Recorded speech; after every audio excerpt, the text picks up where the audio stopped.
Hello friends, मेरे इस YouTube channel जिसका नाम वीजे एक्सपोर्ट्स मास्टरी है, इसमें आपका स्वागत है। हर समय की तरह मैं आपके लिए एक बहुत ही इंटरेस्टिंग टॉपिक लेके आया हूं इस वाले एपिसोड में, जो कि सोने की कीमत के ऊपर है। यानी कि सोने की कीमत में उतार चढ़ाव क्यों आता है, सोने के इस रहस्य को आज हम समझने की कोशिश करेंगे। दोस्तों, हम जानते हैं कि सोने के बारे में लोग कहते हैं कि डिमांड सप्लाई का इशू होता है, बहुत सारे पॉइंट्स बताते हैं जिसकी वजह से सोने के भाव में उतार चढ़ाव आता है। मैं आपको एक बहुत ही रिसर्च करके, इंटरनेशनल रिसर्च के बेस पे मैं आज आपको ऐसी कुछ बातें बताऊंगा जो डिमांड सप्लाई पे ही सिर्फ आधारित नहीं है। सोने के जो भाव हैं डिमांड सप्लाई से भी बियॉन्ड काम करते हैं। वो क्या चीज है, ये सारी चीजें मैं आपको बताऊंगा। इसमें मैं आपको वो सारी जानकारी दूंगा जो सोने की कीमत में जो उतार चढ़ाव आते हैं उसको समझने के लिए बहुत जरूरी है।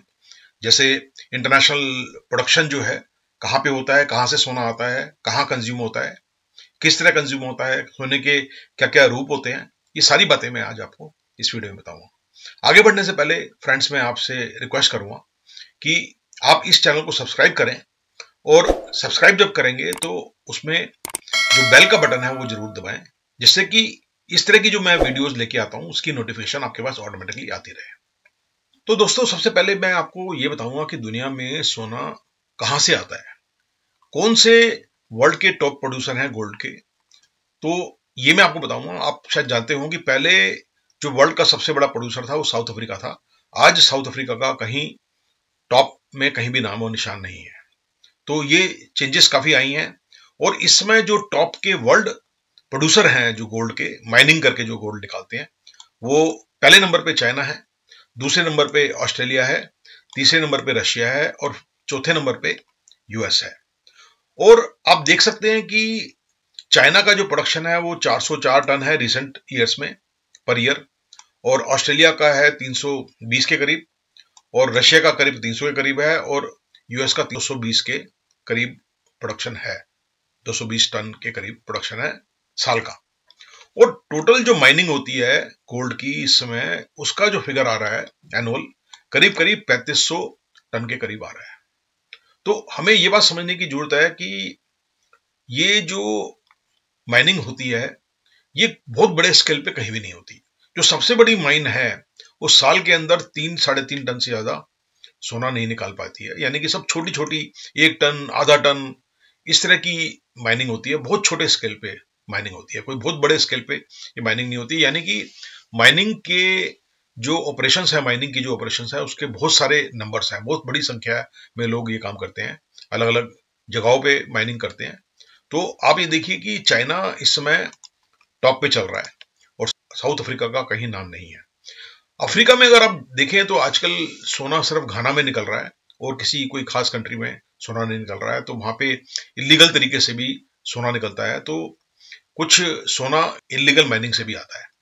तो ये जो 3500 टन के करीब जो पूरे वर्ल्ड में माइनिंग होती है, इसके अलावा करीब करीब 1500 से लेकर 2000 टन जो सोना है वो रिसाइकल सोना होता है। यानी कि जो पुराने जेवर बने होते हैं उसको गला के जो सोना आता है वो भी मार्केट में आता है। तो वो सोना भी करीब करीब 1500 से लेकर 2000 टन के करीब है। तो यानी कि टोटल सोना जो मार्केट में आता है सालाना तौर पे, वो करीब करीब 5000 टन के करीब मार्केट में आता है। तो ये बात समझने की बहुत जरूरी है।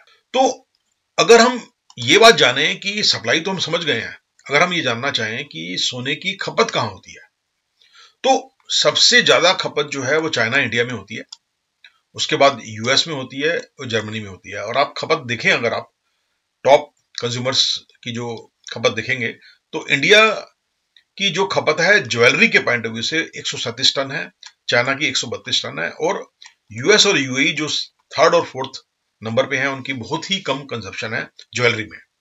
तो जो मेन कंजप्शन एरिया है वो या तो गोल्ड रिजर्व्स हैं या ज्वेलरी है। तो रिजर्व्स तो जो है, जो कंट्री इकोनॉमिकली ज्यादा स्ट्रांग है तो नेचुरल बात है उसके रिजर्व्स काफी ज्यादा होंगे। यूएस के पास काफी बड़े रिजर्व्स हैं, और एनुअल बेसिस पे चाइना काफी बड़ी संख्या में गोल्ड को स्टोर कर रहा है रिजर्व के तौर पे। ज्वेलरी की भी डिमांड है। जैसे मैंने आपको बताया कि इंडिया में 137 टन के करीब सालाना खपत है, और चाइना में 132 टन के करीब खपत है। सोने की। इसके अलावा इंडिया में और चाइना में जो रिसाइकिल होके जो सोना मार्केट में आ रहा है वो अलग से बिकता है। तो अगर हम गोल्ड इन्वेस्टमेंट की बात करें, अब ये जो गोल्ड में इन्वेस्टमेंट है ये भी एक बड़ी इंपॉर्टेंट चीज हो गई है, लोग गोल्ड की तरफ जा रहे हैं। इसके अंदर मैं आपको बताऊंगा कि डिजिटल गोल्ड भी आ गया मार्केट में, जो कि एक्सचेंज ट्रेडेड गोल्ड है, तो ईटीएफ बोलते हैं उसको। तो गोल्ड की जो इन्वेस्टमेंट है वो फिजिकल बार्स में भी है और डिजिटल गोल्ड में भी है। मैं भी आपको इसके बारे में बताऊंगा, ये बहुत इंपॉर्टेंट बात है समझने के लिए। तो जो ट्रेंड्स हैं वो गोल्ड इन्वेस्टमेंट की तरफ इंक्रीज हो रहे हैं अभी रिसेंट टाइम्स के अंदर, स्पेशली पैंडेमिक में एकदम तेजी से गोल्ड इन्वेस्टमेंट बढ़ी है।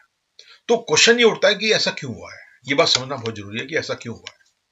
तो मैं इसके बारे में आपको एक बात बताना चाहूंगा कि जब मार्केट में इकोनॉमिक रिसेशन आता है, यानी कि बिजनेस एक्टिविटी से अगर इन्वेस्टमेंट रिटर्न जो है कम होते हैं, ये बहुत ही एक बेसिक थ्योरी में बता रहा हूं आपको। तो जब रिसेशन आता है तो गोल्ड की इन्वेस्टमेंट बढ़ जाती है, लोग गोल्ड में इन्वेस्टमेंट करना शुरू कर देते हैं क्योंकि उनको लगता है कि वो सेफ है गोल्ड में इन्वेस्ट करना। तो ऐसा होता है। और जब इकोनॉमिक अपलिफ्ट होता है, इकोनॉमिक इमरजेंस होती है, रिसर्जेंस होती है, तो लोग अपना गोल्ड बेचने में लग जाते हैं, यानी कि इन्वेस्टमेंट को गोल्ड से निकाल के वो इकोनॉमिक एक्टिविटी में डालना शुरू कर देते हैं। तो ये एकदम मार्केट में बिकवाली शुरू हो जाती है। तो ऐसा एक बड़ा थंब रूल ये कहते हैं कि जब बिकवाली शुरू होती है तो सोने के रेट गिरते हैं, और जब खरीदारी शुरू होती है तो सोने के रेट बढ़ते हैं। तो पैंडेमिक में ऐसे ही कुछ हुआ कि लोगों ने देखा कि इकोनॉमिक एक्टिविटी कम हो रही है, हर कंट्री के अंदर लॉकडाउन हो रहा है, धीरे धीरे करके बढ़ता जा रहा है, तो लोगों ने पैसा गोल्ड में लगाना शुरू कर दिया और गोल्ड की कीमत बढ़नी शुरू हो गई। तो ये तो बहुत बेसिक बात हुई, यानी कि जो अगर मार्केट में डिमांड बढ़ेगी तो नेचुरल बात है गोल्ड की इन्वेस्टमेंट बढ़ेगी और प्राइस भी बढ़ेगा, ये ऐसा एक थंब रूल है। पर मैं आपको एक बात बताना चाहूंगा कि अभी रिसेंट टाइम में बड़ी अजीब बातें देखने में आई हैं। अगर आप डाटा देखें तो फ्रेंड्स, ये जो लाइन दिख रही है आपको, ये गोल्ड का प्राइस है, ये गोल्ड का प्राइस है यूएस डॉलर पर ऑन्स के हिसाब से। तो ये प्राइस है। तो ये जो बार्स आप देख रहे हैं ये है डिमांड, यानी कि जो मार्केट में डिमांड आ रही है गोल्ड की पूरे वर्ल्ड में। तो आप ये देखेंगे कि 2017-18 के अंदर आप देख रहे हैं कि प्राइस काफी स्टेबल रहा है। 2015 से लेके और 2018 तक जो प्राइस है काफी स्टेबल रहा है। उससे पहले 3-4 साल कंटिन्यूसली प्राइस गिरा है गोल्ड का, ये देख रहे हैं आप। तो अगर हम गोल्ड के प्राइस की बात करें तो 2010 से लेके और 2012 तक अपस्विंग थी मार्केट में, 2012 से लेके 2015 तक डाउनफॉल हुआ 3 साल लगातार, और उसके बाद करीब करीब 4 साल तक सोने की जो कीमत है काफी स्टेबल रही। और 2018 के बाद थोड़ी इंक्रीज होनी शुरू हुई, 2019 पे जाके कुछ इंक्रीज हुई। फिर पैंडेमिक में आप देखिए कि बहुत तेजी से गोल्ड की जो प्राइस है वो बहुत तेजी से बढ़ी है। पर आप देखेंगे कि जो टोटल डिमांड है वो एक्चुअली में कम हुई है। अगर आप 2019 में भी देखें तो थोड़ी सी कम हुई थी, 20 में और कम हुई है। तो ये एक बड़ी अजीब सी बात है कि जो डिमांड कम हुई है, अगर हम सप्लाई साइड देखें, सप्लाई के अंदर देखें, तो आप ये देखेंगे कि सप्लाई के अंदर कोई कमी नहीं हुई है। सप्लाई जो है करीब करीब वही आ रही है, बहुत स्लाइटली कम हुई है 2020 में, पर सप्लाई मार्केट में थी। तो अगर सप्लाई पूरी थी और डिमांड कम हुई है तो प्राइस गिरने चाहिए थे, पर ऐसा नहीं हुआ है। यानी कि डिमांड सप्लाई वाला जो फॉर्मूला है वो यहां काम नहीं कर रहा है। तो प्राइस जो है आप देख रहे हैं कि प्राइस 2018, 19 और 20 और 19 और 20 में प्राइस बहुत तेजी से बढ़ा है, इंस्पाइट ऑफ द फैक्ट कि डिमांड कम हुई है और सप्लाई बढ़ी है। तो ये बात आप समझने की ऐसा क्यों हुआ है, तो थंब रूल यहां पे काम नहीं कर रहा है। तो ये बात मैं आपको बड़ी इंपॉर्टेंट है, जो मैं आपको इस वाली वीडियो के जरिए मैं बताना चाहता हूं, जिससे आपको समझ में आएगा कि ये कैसे काम करता है। चलिए मैं आपको दिखाता हूं कि इसके अंदर इसका रहस्य क्या है। तो फ्रेंड्स, मैं आपको यहां पे दिखाना चाहता हूं कि ये देखिए, ये 2010 से लेके और 2020 का डाटा है डिमांड एंड सप्लाई का, जो स्टैटिस्टिक्स है। जैसे मैंने अभी आपको बताया था, ये गोल्ड का प्राइस जो है 2010 से लेके इस तरह मूव किया है, आप देखिए, और अभी रिसेंट टाइम्स में बहुत तेजी से बढ़ा है और अभी कंटिन्यूसली बढ़ रहा है। तो ये बात आपको, अभी जो बात कर रहे हैं ये हम डिमांड की बात कर रहे हैं। डिमांड देखिए 2010 के बाद ये बढ़नी शुरू हुई, फिर घटी थोड़ी सी, बहुत ज्यादा मेजर चेंज नहीं आया डिमांड में, पर 2020 में बहुत मेजर चेंज आया और काफी डाउनफॉल हुआ डिमांड का। पर इसमें मैं आपको ये चीज समझाना चाहता हूं कि इस जो डिमांड है इसके अंदर कुछ इंपॉर्टेंट चीजें छुपी हुई हैं। वो क्या है कि अगर हम देखें कि जो इन्वेस्टमेंट का अगर हम डाटा देखें इस 2010 से लेकर 2020 के अंदर, तो जो इन्वेस्टमेंट हुई है गोल्ड के अंदर, वो देखते हैं कि जो 2020 के अंदर बहुत तेजी से 1920 के बाद, 1920 के दरमियान और 2020 के अंदर एक्सचेंज ट्रेडेड गोल्ड की इन्वेस्टमेंट बहुत तेजी से बढ़ी है, ये आप देख रहे हैं। तो ये मैं आपको बताना चाहता हूं कि ओवरऑल डिमांड तो कम हुई है 2020 के अंदर, पर इन्वेस्टमेंट देखिए, इन्वेस्टमेंट भी बढ़ी है। इन्वेस्टमेंट बढ़ी है यानी कि जो गोल्ड ज्वेलरी की तरह इस्तेमाल होता है वो कम हुआ है, पर इसकी इन्वेस्टमेंट बढ़ी है।